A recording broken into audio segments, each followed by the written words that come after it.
An adult human contains an estimated 100 trillion cells, and yet we start life as a single cell. To grow, develop, and repair tissue damage, we rely on cell division.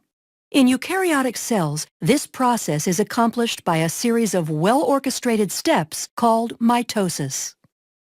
Every day our bodies must produce millions of skin cells to replace those lost through normal activity.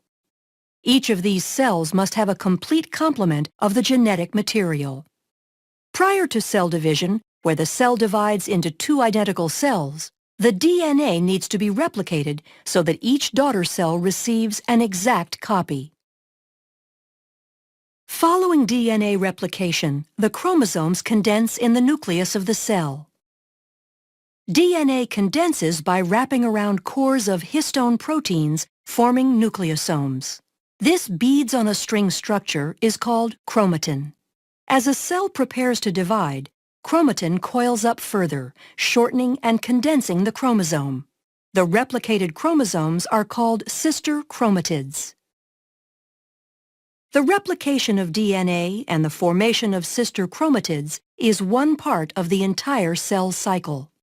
To prepare for cell division, the cell goes through interphase, which can be divided into three distinct phases.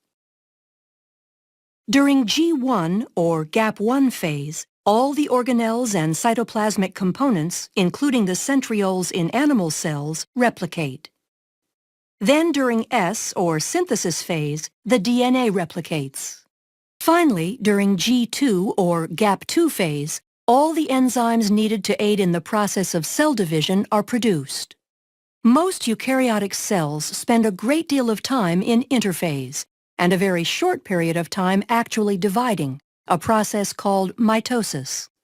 The cell is now ready to go through mitosis, which consists of prophase, metaphase, anaphase, and telophase.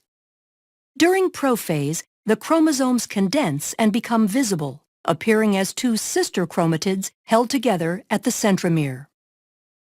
The cytoskeleton disassembles as the spindle begins to form. In animal cells, centrioles play an important role in the distribution of the chromosomes in the dividing cell. The centrioles migrate to opposite poles, establishing a bridge of microtubules called the spindle